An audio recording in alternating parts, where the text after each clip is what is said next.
안녕하십니까? 반갑습니다. 많이 오셨습니다. 환영합니다. 평화방송 시청하시는 분들에게도 인사합니다. 자, 오늘도 이 시간이 우리에게 도움이 되었으면 하는 좋은 시간 되기를 바라는 바입니다. 이 특강의 전반적인 주제는 가장 멋진 삶. 우리가 멋지게 살아본다는, 이왕이면 아주 가장 멋지게 살고 싶어 하는 마음이 있기 때문에 전반적인 주제를 이렇게 정해본 것입니다. 지난 월요일 날 첫 번째로 말씀드렸습니다.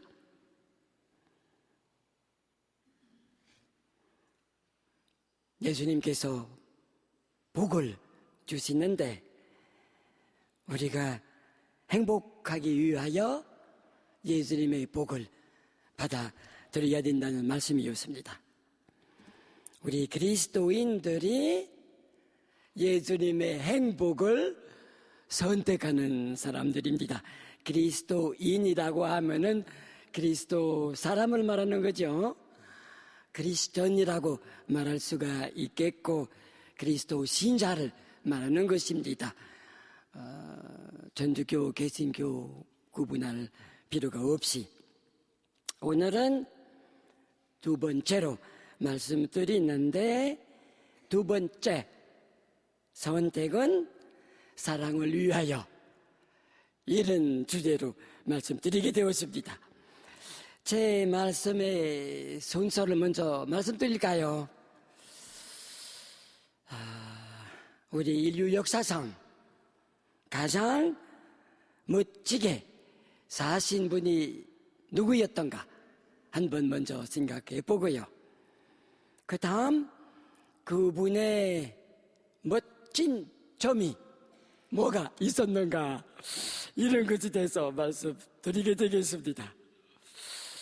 그 다음 멋진 삶을 요약하면 어떤 말로 어떻게 표현을 했으면 좋겠는가에 대해서 말씀드리도록 하고, 그리고 끝으로 세 가지 사랑에 관해서 말씀드리게 되겠습니다. 되겠습니까? 인류 역사상 가장 멋진 사람이 누구였을까요? 여러 사람을 정해 볼 수가 있습니다. 정치가 중에 세종대왕, 징기스칸, 나폴레옹, 간디, 이런 사람을 정해 볼 수가 있겠죠. 철학 하는 사람 중에 소크라테스, 공자, 맹자, 장자, 이런 분들을 정해 볼 수가 있죠. 종교인 중에는 석가, 부처님, 그리고 마호메트, 그리고 예수님 정해 볼 수가 있겠죠. 그 다음 과학 부문에서 아인슈타인가 아마 가장 멋지게 산 사람이 아니었던가 싶은 생각도 가질 수 있고, 복지 관계는 슈바이처 박사를 생각해 볼 수가 있겠죠. 이태석 신부님을 생각해 볼 수가 있겠죠. 한 가지 에피소드를 말씀드릴까요? 몇 년 전에 일이었는데, 대구 성 베네딕토 수녀원이 있습니다. 제가 그 수녀원에서 8일 비정을 맡을 때였습니다. 그런데 그 비정 마지막 날, 마지막 미사 때 몇 수녀님이 종신 서원을 하게 되어 있었습니다.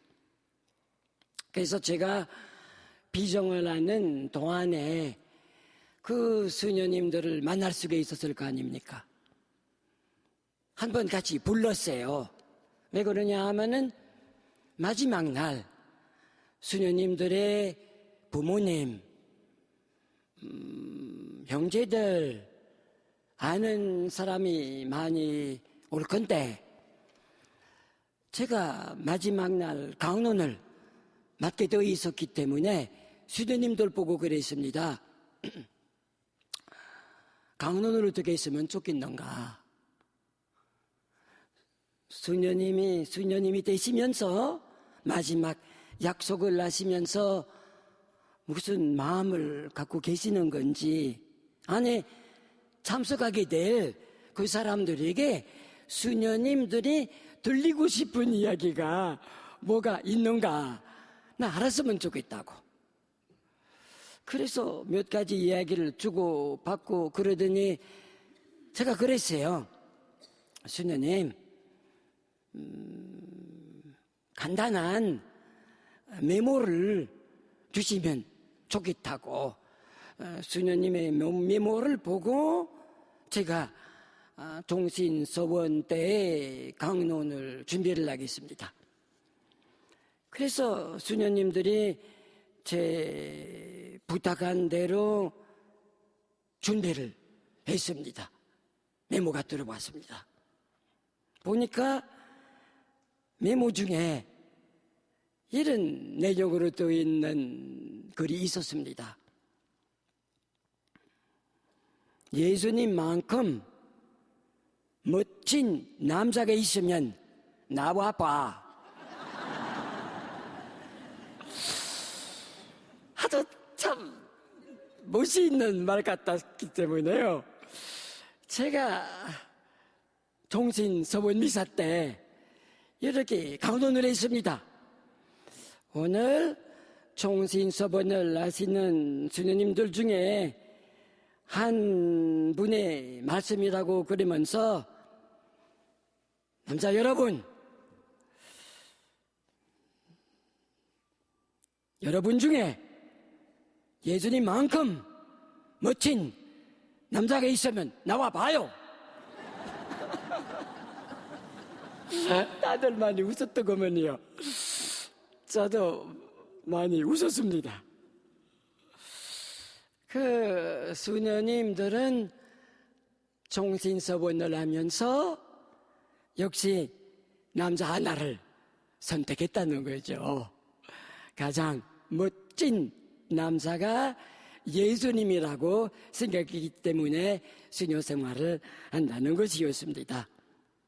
참 이상하게도요, 안 믿는 사람들 중에도 예수님을 가장 멋진 사람으로 보는 사람이 있어요. 예를 들어서 인도의 해방자라고 부르는 간디라는 사람의 경우를 생각해 볼 수가 있습니다. 우리 신자가 아니었는데 예수님에 대해서 이렇게 이야기를 하죠. 예수님의 매력이 대단하다. 진복 8단에 매료되었다. 이런 말을 했었거든요. 그리고 예수님께서 사시던 방법을 자기도 서예뜨겠다고 그러면서 큰 나라를 해방시키는데 비폭력, 예수님께서 말씀하신 대로 부드럽게만 말과 행동을 했습니다. 성공했어요. 인도가 해방되었습니다. 영국 식민지였던 인도. 그러나 그분이 예수님처럼 희생당하고 말았습니다. 암살되었습니다. 참 이런 분이 우리 신자가 아닌데도 예수님을 그렇게 좋게 봤다는 거죠. 또 한 가지 재미있는 것이 있습니다. 주로 미국 사람들인데 여성 해방 운동하는 사람이 있습니다. 그 사람들은 가정 제도에 대해서 부정적인 생각을 가지는 사람들입니다. 주장하는 것이 자유결혼, 자유이혼, 자유낙태, 자유동성애, 그런 것을 부르짖는 사람들인데, 예수님에 대해서는 가장 멋진 남자라고 이야기를 합니다. 왜? 예수님께서 여성을 절대 차별하지 않으셨기 때문이라고 이야기를 합니다. 참 가장 멋진 사람은 예수님이라고 저도 생각을 하고 있습니다. 그러면 예수님의 그 멋진 점이 뭔가요? 멋진 사람이라고 그러면 멋진 점이 있기 때문에 그런 거 아니겠습니까?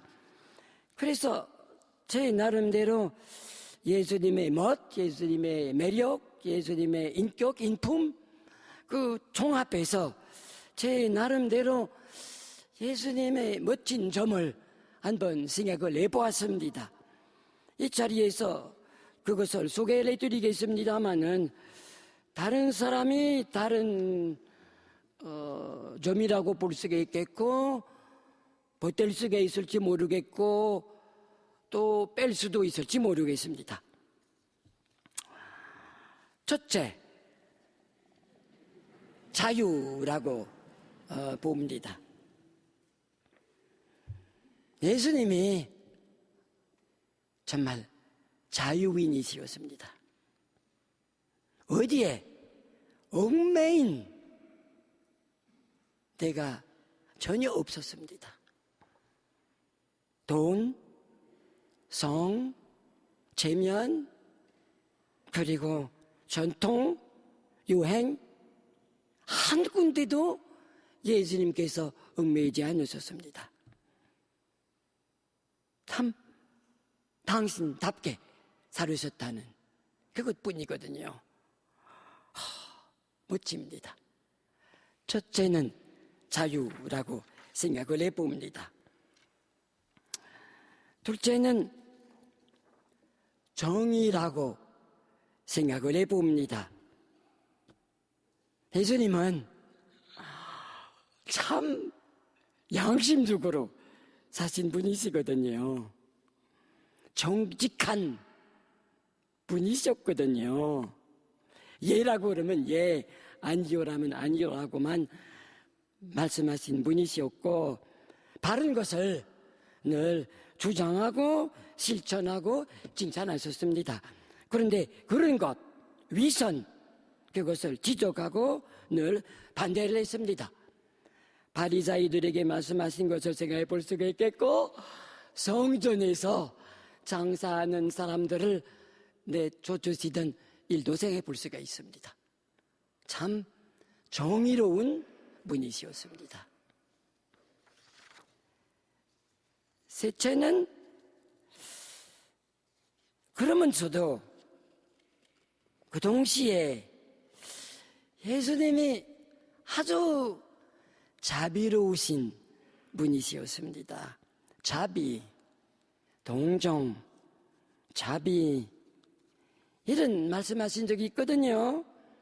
마태복음 11장 28절인데, 고생하며 무거운 짐을 진 너희는 모두 나에게 오너라.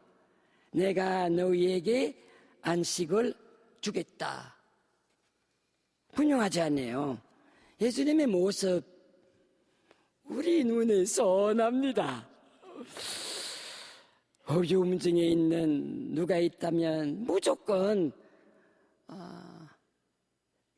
돌봐주시는 그런 분이 아니십니까? 각종 환자들, 앞을 못 보는 사람들, 봉어리, 귀머거리, 가난한 사람, 어린이, 과부, 조상집 식구, 죄인들을 늘 환영하시고 돌봐주시는 그 모습. 멋져요. 멋집니다. 참 아름다운 것입니다. 감동됩니다. 그 다음 넷째로 생각되는 것이,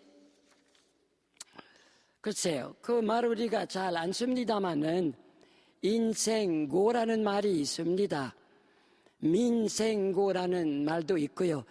인생고라는 말을 불교에서도 쓰고 있기 때문에 그 점을 그렇게 표현을 했는데, 뭐냐 하면은 인생 고달픔을 말하는 거죠. 예수님은 참 많이 당하셨죠. 각종 어려움을 많이 겪으셨죠. 탄생하실 때 그 상황을 생각해 보십시오. 어릴 때 비난하지 않으면 안 되겠도 없고요. 공부하진 못했죠. 오랫동안 근로자였습니다. 종각이시였습니다. 따돌림, 오해를 많이 당하셨습니다. 그리고 참 재판 아닌 재판을 받고 사형 선고를 받고 고문을 당하고 말할 수 없는 고통을 당하시면서 알몸으로 가장 잔인한 십자가형을 당하셨습니다. 세상을 떠나고 새로운 삶을 사신 예수님이십니다. 그 가운데요, 너무 멋지게 사셨어요. 어려움이 그렇게 많으셨는데도 불구하고 예수님은 선밖에 모르시는, 악을 늘 선으로 이기시는 그런 분이시었습니다. 세상 사람 중에 예수님을 두고 당신이 어려움이 없었기 때문에 그것을 모른다고 말할 사람이 없을 정도입니다. 그 다음 다섯 번째로 생각된 것이 지혜라고 말하고 싶습니다. 예수님이 아주 똑똑하신 분이셨습니다. 총명을 말하는 겁니다. 듣던 사람들이 마태복음 13장 54절에 나와 있는 말씀입니다마는 그 사람이 어디서 그런 지혜와 기적의 힘을 얻었을까? 공부를 하지 않으셨는데도 정치인들에게 아주 분명한 말씀하셨거든요. 황제에게 돌릴 것을 돌리고 하느님께 돌릴 것을 돌려라. 얼마나 지혜로운 대답이신지. 가늠하다가 범한 여성의 경우 죄 없는 사람이 있으면 먼저 돌 던져라. 얼마나 지혜로운 말씀이신지. 빌라도가 권한을 내세우니까 하늘에서 권한을 받지 않았으면 무슨 권한이 있겠는가. 너무 잡설기도 너무 지혜로운 그런 말씀이 아닙니까? 놀라우신 주님이에요. 또 한 가지는 권위라고 말할 수가 있겠습니다. 그 당시에도 그랬죠. 다른 사람과는 다르다. 구약 성경에 여러 가지 기록이 있었습니다마는 그것을 소개를 하시다가 예수님께서 그렇게 들었다. 나는 이렇게 말한다. 그렇게 세상 사람 중에 그렇게 말한 사람이 어디 있겠습니까? 나는 나다. 나는 세상의 빛이다. 나는 부활이다. 나는 길이요, 진리요, 생명이다. 나는 착한 목자다. 예수님 말고 세상 사람 중에 그렇게 자신 있게 말할 수 있는 사람 하나도 없었습니다. 놀라우신 예수님이십니다. 하느님이시였기 때문에 그렇게 말씀하셨다고 봐야 되지 않겠습니까? 그리고 마지막으로 기도라고 생각을 해보았습니다. 하나님이시면서도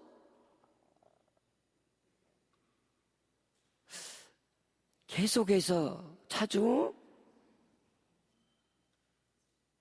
어떤 경우에는 밤새도록 기도를 하셨습니다. 아버지라고 부르시던 그분과 통하기 위해서 그렇습니다. 언제나 어디서나 아버지의 뜻을 받들어 준다고 얘기를 했습니다. 분명히 요한복음 8장 23절 이런 말씀까지 하셨습니다. 너희는 이 세상에 속하지만 나는 세상에 속하고 있지 않다. 자, 우리 예수님이 그런 분이셨기 때문에 호소력이 있었던 것 같습니다. 속돌력이 있었던 것 같습니다. 예수님의 인물 때문에 참 예수님의 인격이라고 할까요? 품격이라고 할까요?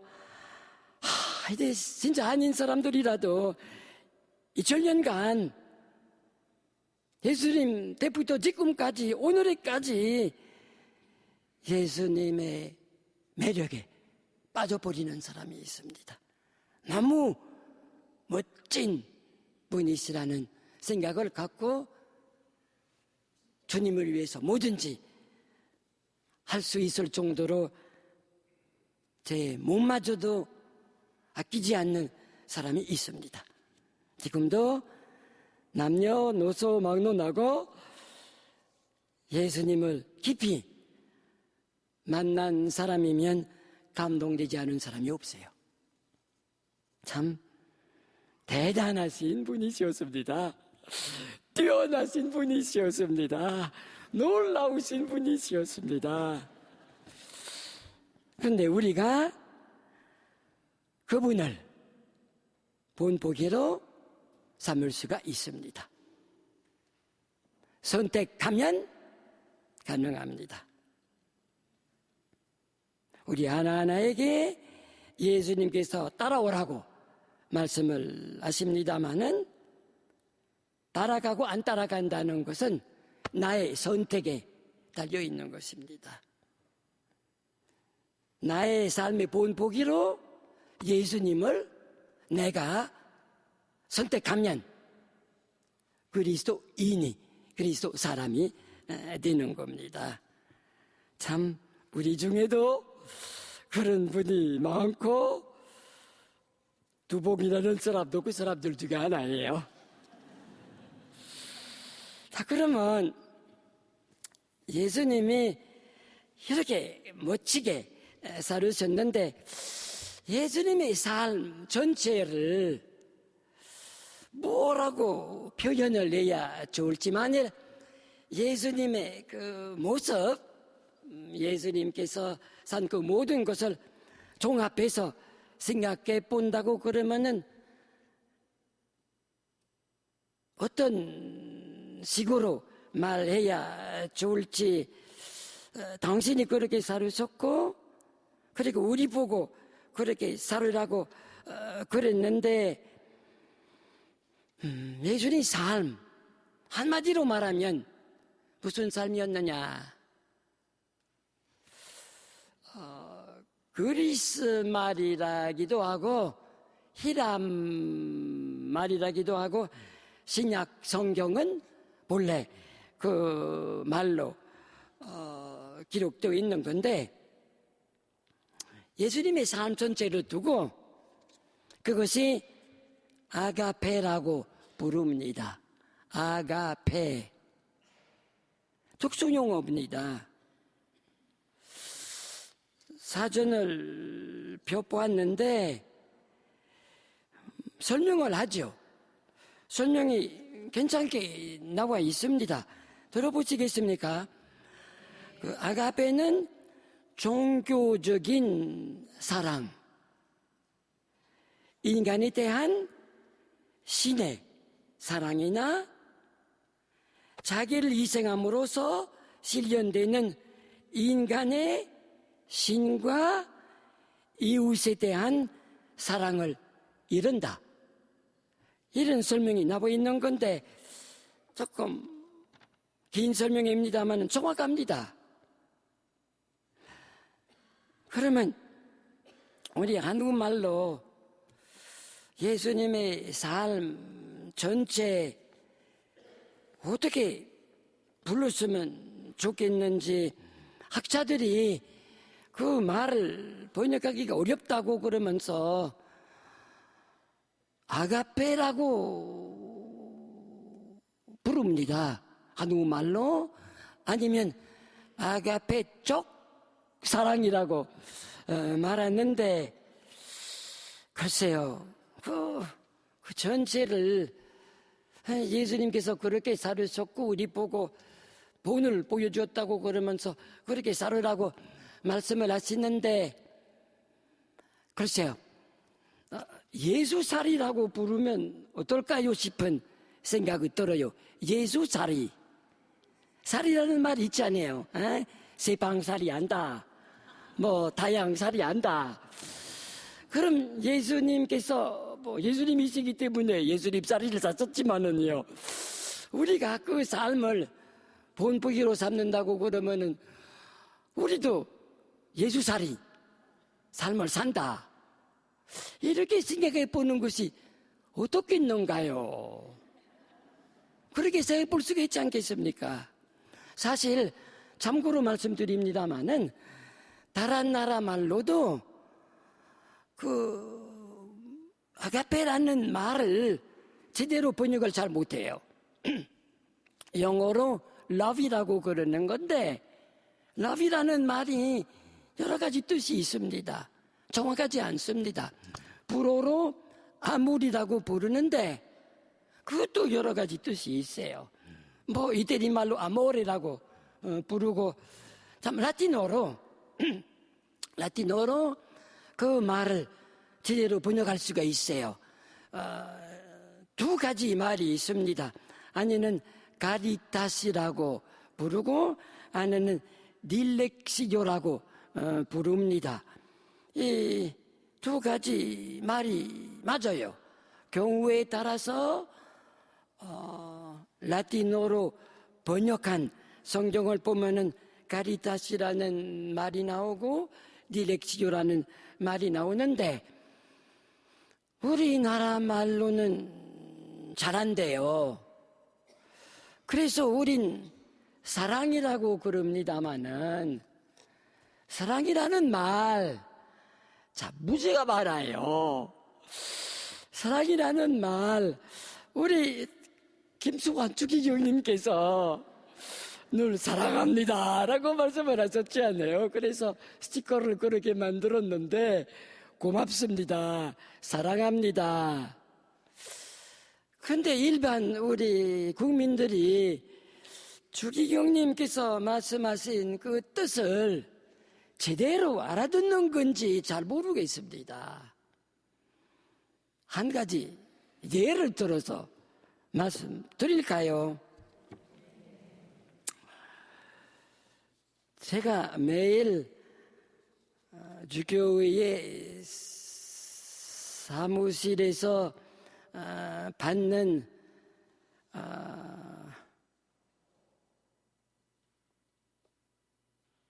글이 있습니다.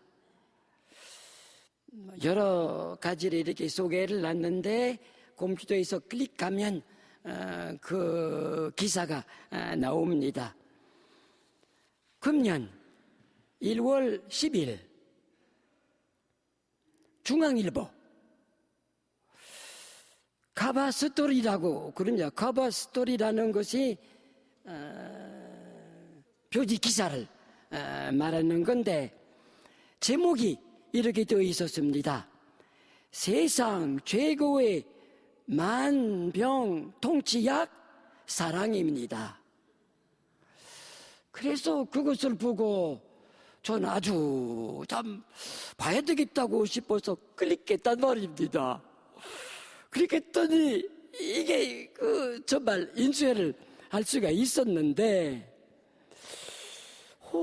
이게 참 우리 주기경님도 살아가자고 그러시는데 이런 일간지에서 그렇게 한다고 그러면은 참 좋겠구나 싶었어요. 21년 행복을 불어넣기 위해 중앙일보는 사랑을 처방한다. 꽃 피는 봄에는 사랑에 빠져보자. 그래서 유심히 쭉 읽어보았다는 것은 읽어보았습니다.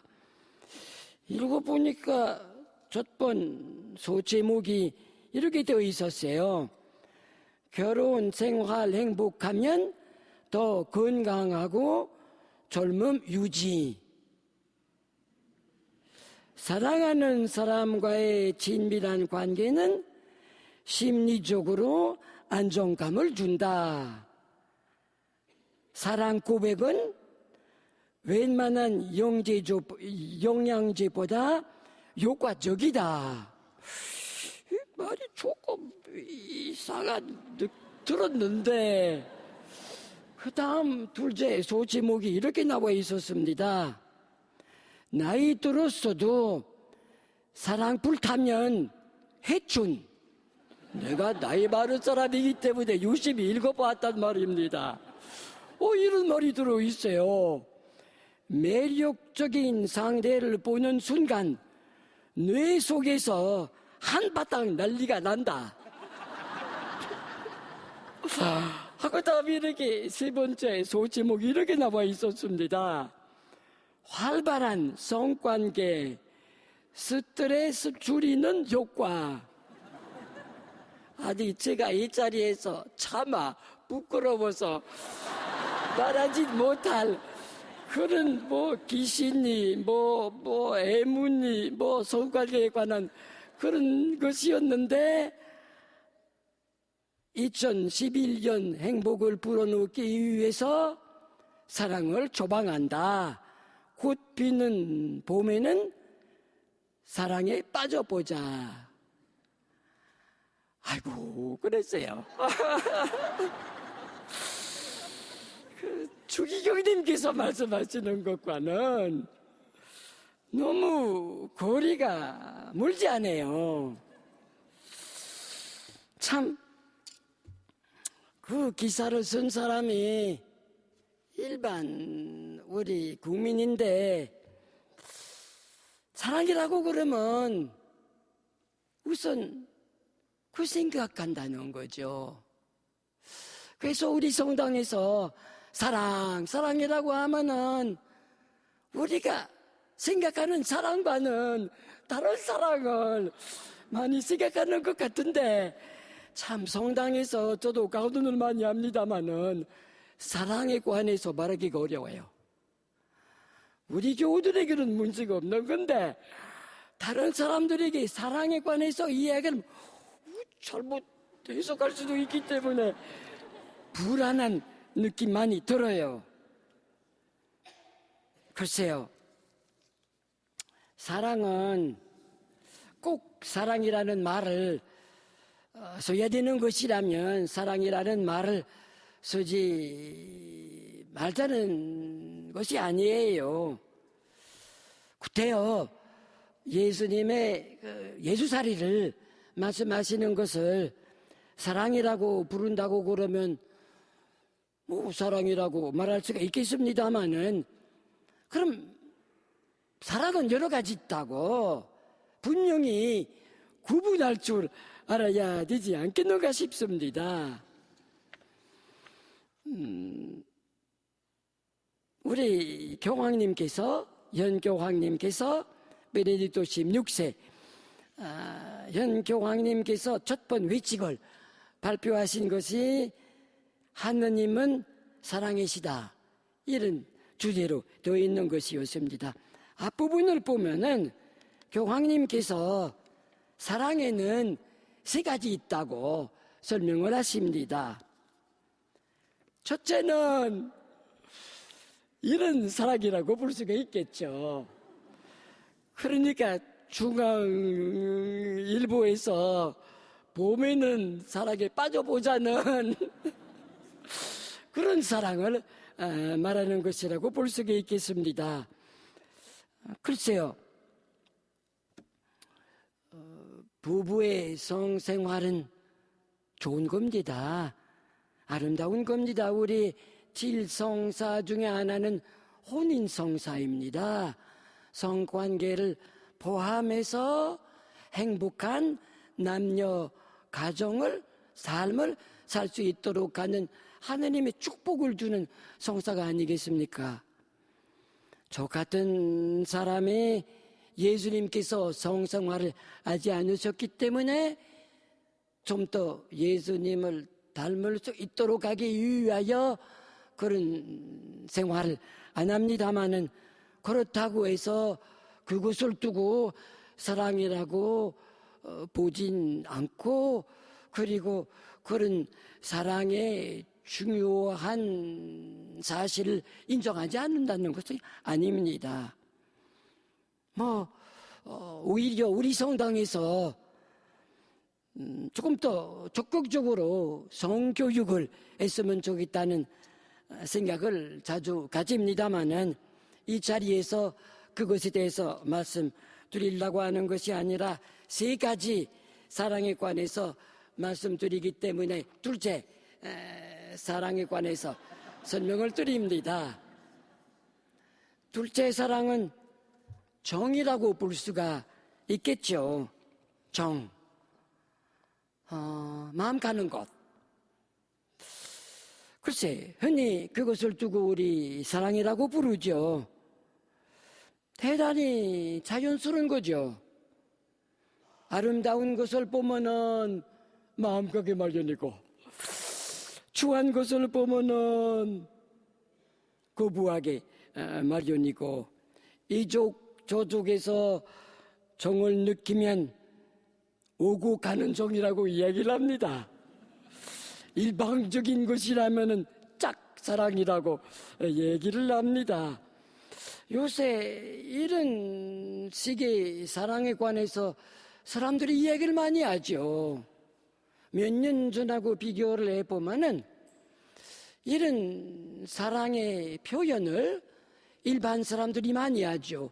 우리 그리스도인도 마찬가지입니다. 고향 사랑, 산 사랑, 나무 사랑, 그런 말을 많이 쓰죠. 얼마 전에 제가 어디를 갔다가 이렇게 눈에 띄는 것이 있었습니다. 우사랑. 우사랑 뭔가? 그런데 자세히 보니까 어느 식당이었습니다. 한우사랑을 말하는 것이었습니다. 참, 이게, 그것도 사랑이라고 말할 수가 있겠죠. 요새 그래도 많은 사람들이 편지를 보낼 때라던가 말할 때 사랑합니다라는 말을 많이 쓰죠. 애들이 얼마 전까지만 해도 그 말을 쓰지 않았는데 애들이 부모님 사랑합니다 말하지 않아요. 부모님은 제 자녀들을 사랑한다고 표현을 합니다. 저 같은 사람에게도 편지를 쓰는 사람이 그때 가서 사랑합니다 라고 하는 것이 존중한다는, 좋아한다는, 마음 간다는 그런 뜻으로 얼마든지 받아들일 수가 있는 것입니다. 참 그런 사랑이 분명히 있어요. 좋아요. 이 사랑하고 저 사랑하고 겹칠 수가 있어요. 그러나 겹치지 않을 수도 있는 것입니다. 어쨌든 이런 사랑이 있는가 하면은 저런 사랑이 있고, 그리고 또 이런 사랑도 있어요. 그래서 그 사랑이 예수살이 사랑이에요. 이런 사랑은 정말 예수님의 특수한 사랑입니다. 이것도 사랑이고 저것도 사랑입니다마는 이것이 예수님의 특수한 사랑입니다. 이 사랑에 관해서 다음번에 조금 더 구체적으로 말씀드릴까 합니다. 오늘 다만 세 가지 사랑이 있다는 것, 우리 교황님께서 이런 순서라고 말씀을 하셨습니다. 아니다, 이거다. 밑의 사랑이 이것이고 조금 더 높은 사랑이 이것이라고 설명을 하시고, 그리고 사랑 중에 사랑 이것이라고 설명을 해주시는데, 그 다음번에 다시 그것에 대해서 생각도록 해봅시다. 오늘 제가 말씀드린 것을 요약할까요? 인류 역사상 가장 멋진 분은 예수님이셨다고 봅니다. 특징은 자유, 정의, 자비, 인생고, 지혜, 권위, 기도라고 말씀드렸습니다. 예수살이에요. 그리스도인은 예수살이를 선택한 사람입니다. 그리스도인은 예수살이를 선택한 사람입니다. 이런 뜻에서의 예수님의 사랑을 선택한 사람입니다. 성당에서, 교회에서 말하는 사랑은 예수살이 사랑입니다. 결론을 짓겠습니다. 멋지고 멋지신 예수님, 저희는 부족하고 감히 말씀드립니다마는 예수살이를 선택합니다.